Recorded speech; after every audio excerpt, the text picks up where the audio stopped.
So, the first question I'm asked when someone learns I left LA is, why Charlotte? My answer is simple. I wanted a better place to raise my daughter.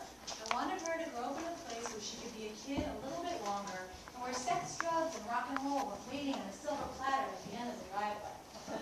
It's ironic because I love LA. I spent my 20s, 30s, and some of my 40s here. I love the sunshine, the urban sprawl, the ocean, and having mountain views on a clear day.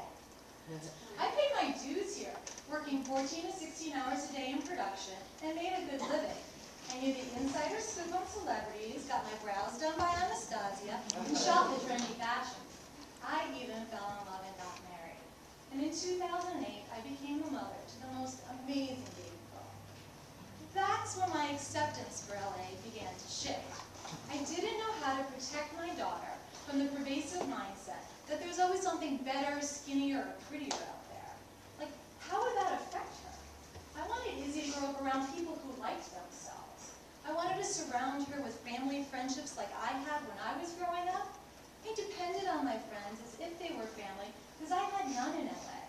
But people don't always show up the way you'd hope. For example, once upon a time, I had a babysitter. I used her just once a week, but really depended on her. I enjoyed having her in my home, and I loved how she treated my daughter. So, like 6 months later, when a friend and neighbor said that she needed a nanny, I recommended mine. I thought I could help everyone out. But my brother warned me about sharing a sitter, and he was right. Tensions immediately flared in the friendship, until ultimately I had to fire my sitter. I thought it would end the silliness, and I needed help from someone who could be more flexible.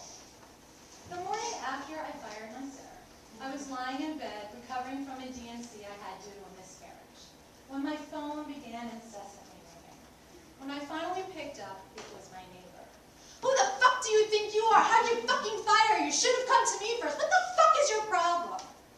I yelled back, "What the fuck is your problem? It's none of your business. I fired her in a letter in Spanish. So how do you even know?" Then I admitted that I was in bed recovering from my DNC. "I know you lost the baby, but you shouldn't have fucking fired her." I thought that maybe she would calm down and call the next day and apologize for her horrendous behavior. But she never did. And I could not fathom how a self-professed friend was okay with calling me and cursing me out about a babysitter on the day that my miscarried child was wrenched from my body. That was not an environment I wanted to raise my daughter in. Then there's the cost of living. Yeah, we all know LA is expensive, but after you have a kid, you have to add on diapers, formula, clothes, toys, and the biggest one of all, education. Yeah, educating my daughter could start at 12 grand a year for macaroni art and go up from there. My OBGYN once said, you know, if you open a bank account in your daughter's name and put all the money you'd spend on education into it until the time she's 18, she'll be a millionaire. So it's okay if you send her to public school and she ends up stupid, because at least she'll be rich. My husband laughs too, but I didn't. I didn't think it was funny. It was too honest to be funny. LA started feeling like a shrinking wool designer sweater. It didn't fit, it wasn't comfortable, and it cost a lot to maintain. So last January, my husband and I were sitting down at the kitchen table, and we were talking about our life, and what we wanted our future to look like. The house we dreamed of living in, the trips we would take, the golf we wish we could play, the second child we were still hoping to have, and how to raise our children with morals and good self-esteem. Then we started talking about the financial, physical, and emotional cost of doing all of that in LA. And I didn't know how to do it without working ourselves to the bone.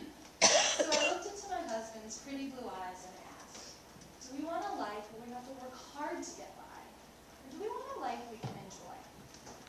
Sitting at the kitchen table, Rusty and I dreamed of a city where the cost of living was more affordable, public schools were viable, that was closer to family. Since he's in commercial real estate, our options were unlimited. We started with a list. It included Texas, Maryland, and Virginia.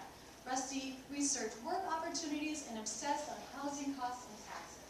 It made no sense to move if we weren't going to actually decrease our expenses. Ultimately, we decided to investigate Charlotte, North Carolina. It took me 4 days to slow down enough to enjoy Charlotte when I first visited. Seriously, it did. Everything about that city is antithetical to LA. It's lush and full of these big old trees, and people went out of their way to be helpful. I saw turtles and vultures and deer at the side of the road, and their river was not encased in cement. There were like 3 turkeys on every block. Oh, my favorite, 10 cars on the freeway at a time. And they weren't showpieces for their owners. They were just cars full of families coming and going to soccer games, a club pool, or dinner. It was so strange. When people found out we were interested in moving to Charlotte, they took time to talk with us. They wanted us to like their city. They introduced us to other families who had relocated to Charlotte and told us about their neighborhood and gave us directions in miles instead of minutes. I even learned that the grocery store offers a free balloon and cookie to each kid at every visit. It seemed miraculous. 5 months later, we decided to go for it. We put our house on the market and found a place to rent. Since my move just last October, our new neighbors have invited us to dinners at their home, a Halloween party, and a turkey fry. We hung out in our cul-de-sac with 7 other families, eating chili and having a few drinks, while 15 kids ages 12 to 1 just ran around and played. I saw kindness and curiosity in my new neighbors' eyes when they asked, "Why, Charlotte?"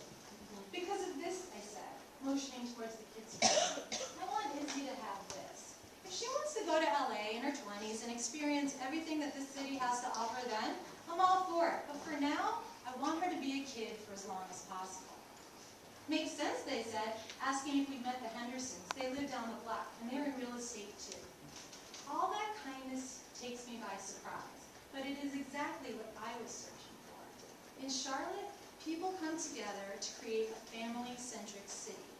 So, if any of you are thinking about leaving LA and Charlotte may be your destination, get in touch with me. I'd love to show you around.